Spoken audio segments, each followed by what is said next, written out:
What's up, everybody? Uh, Day two of Inside My Box.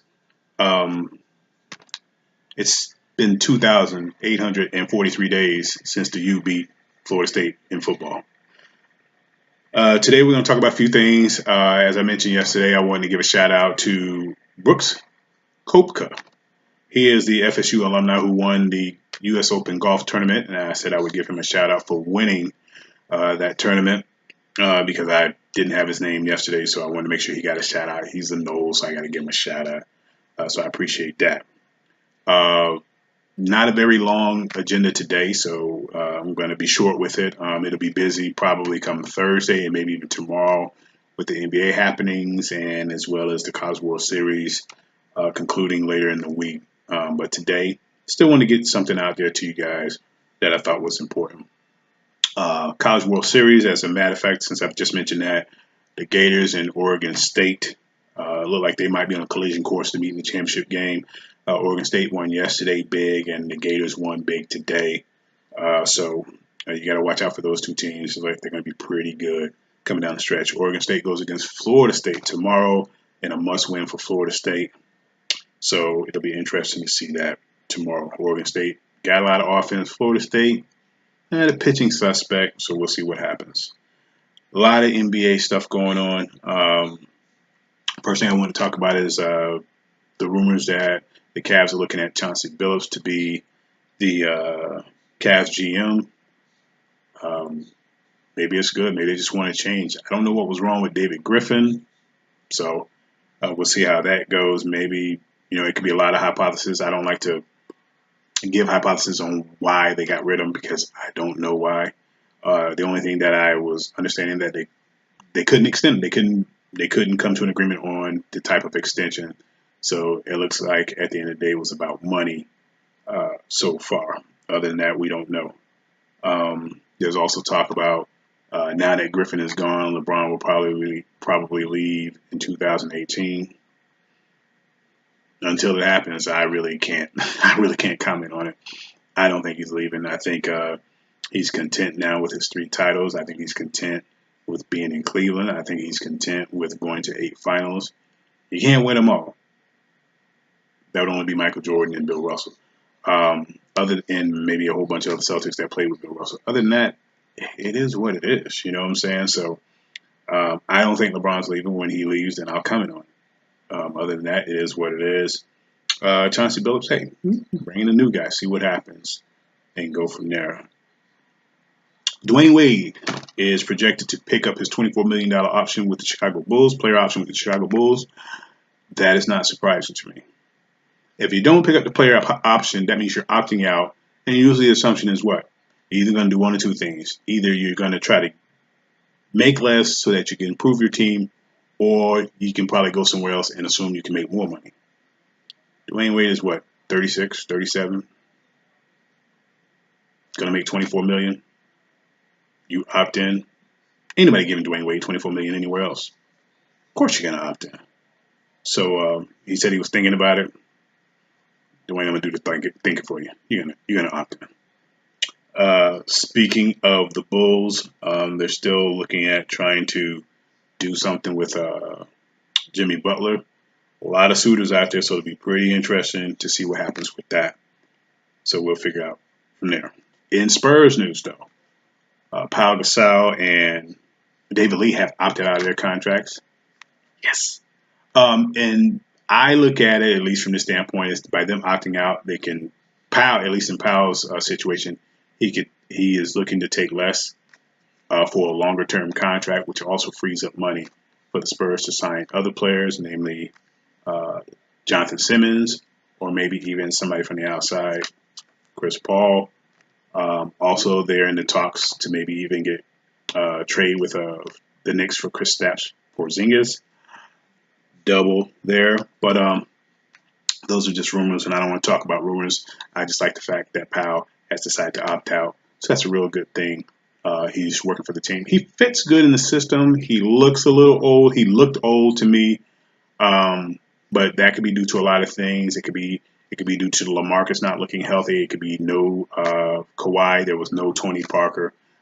David Lee even got hurt in the playoffs, so it could be all those factors. But he still looked old, and Powell, you are 37, so you know we'll see how it works out. But if you're going to take less money to stay, then that works for me as well. David Lee is opting out, but I don't think David Lee's going to stay because I think he can get more somewhere else, and I think he wants more somewhere else. I think he likes San Antonio's system, but don't think he's in love with the system. So, we thank you for your time, David Lee. But if you got to go, you got to go. Speaking of Kristaps Porzingis, as we mentioned, I hear that he's on the trading block. I think Phil Jackson has made some questionable moves, and I'm using the nicest word I can, questionable moves as a general manager. But I think this would be his worst move if he trades Kristaps Porzingis. I think Kristaps Porzingis is the future of this team. He is not. He is arguably the best or the second best player on this team behind Carmelo Anthony. And I think because Kristaps questions what you're doing, you decide, hey, I want to boot you out of here. Come on, Phil, tighten up. You're not coaching the team. Keep the man. Give him what he wants because he's the future. Give him what he wants to help the team. Do what he wants to help the team get better and go from there. Quit trying to force triangle down their throat as well as Jeff Hornacek's throat. Jeff Hornacek was raised on pick and roll. Let the man run his system. Kristaps can run pick and roll. Carmelo would be closer to running the pick and roll than he would be running triangle. Let him run this system and get it over with. Let that push that pride to the side. You're still going to get all the credit if they're successful. Right now, you're getting all the credit because they're doing bad. Come on, Phil. You're arguably one of the best coaches ever, but you're probably arguably one of the worst GMs ever. And that's pretty low praise. Speaking of bad GM moves, Michael Jordan.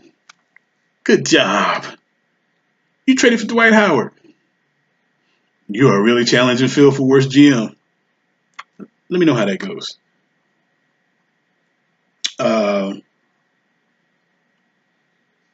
On to baseball. Baseball, I saw a little highlight about a catcher running to a catcher at home plate, and there's been debate about how this rule is supposed to work. The runner actually got called out for basically running into the catcher. The only thing I got out of that video is that catcher stood in front of the plate, and basically what they're telling that runner to do is to go around that catcher. And I think if the runner is not supposed to run into the catcher can't be covering the plate. You can't tell me cover the whole plate and I'm just supposed to figure out how to get around you. The catcher is supposed to be in a position where he can be close to the plate and not prohibit you from scoring and also still tag you out. Or prohibit you from touching the base but also tag you out. That's, to me, what it's supposed to be. How are you going to only punish the runner? When does the catcher get punished for blocking the plate? I thought that was the rule. Catcher ain't supposed to block the plate so he don't get knocked over, and the runner is not supposed to just automatically run him over. But if the plate is covered, what is he supposed to do? Come on, baseball, get it together. It ain't that hard of a rule to fix. It really isn't. And speaking of bad rules in baseball, pitchers intentionally throwing the ball at batters, and then people get mad because batters want to go after pitchers. Well, he's throwing a 90-mile-an-hour fastball at you. What is he supposed to do? And why are pitchers doing that when most of them don't hit and the batters never come to the mound with the bat? I don't understand why batters don't do that. If you're going to hit me with a 90-mile-an-hour fastball, that means you don't care about my well-being. I'm going to bring the bat. And maybe if you get hit by the bat, maybe you can understand where I'm coming from. But a lot of these pitchers do it and they don't bat. American League, they don't bat. American League pitchers don't bat. That means they can hit you with the ball and nobody's going to hit them later on. So what are they going to do? Another pitcher's going to hit one of your other teammates. And then everybody's yelling about, oh, it ain't fair, it ain't fair. He started. Don't do it. You don't see a lot of hit batsmen in the National League, intentional hit, because the pitchers got to bat. Baseball, these are two of the dumbest rules y'all got, or two of the dumbest things that are happening that y'all can't seem to get right. Come on, help a brother out. You know what I'm saying?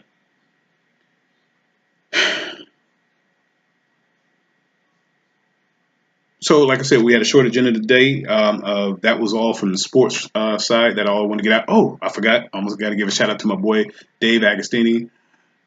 Angels took care of that today. Thank Michael Pineda for his stellar pitching today. I really would like to see Tanaka on the schedule, but we don't see him. But we'll take Pineda and what he did today.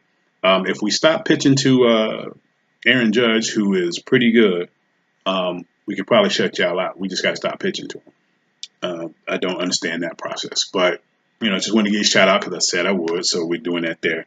Uh, game 2 tomorrow. From the music side, I wanted to give a shout out to my boy Al Rock in Indianapolis, Indiana. He turned me on to a couple of jazz artists, and I wanted to give a shout out to that. If you guys are into jazz, there's a guy named Greg Bacon. He plays the sax, and he is from Indianapolis. Check him out. I think he has a site where you can also buy CDs. Also, a guy named Rodney Stepp, Stepp, and I think he has a band called the Step. Oh man, I didn't write it down. Step something band, but if you look up Rodney Stepp, you can find them in YouTube. Listen to their music, good jazz music, and it's that good jazz, it's that laid back jazz. I think they're both from Indianapolis. Check them out. Lastly, from the music, rest in peace to Prodigy from the rap group Mobb Deep, one of the best rap groups when you talk about duos, one of the best ones out there. He died from complications from sickle cell, and he was born with sickle cell, so he had been dealing with it for all his 42 years. So, shout out to Prodigy, rest in peace. I'm sure Havoc will hold down Mobb Deep for you. Like I said, one of the best rap groups from the 80s and 90s, and so late 80s, early 90s, and 2000. So, rest in peace to him. So I think that's my story for the day. Tomorrow will probably be more basketball, some baseball, and some more College World Series and whatever else comes up. So thank you guys for your time. A shorter video today. Y'all be good, and free Colin Kaepernick. Peace.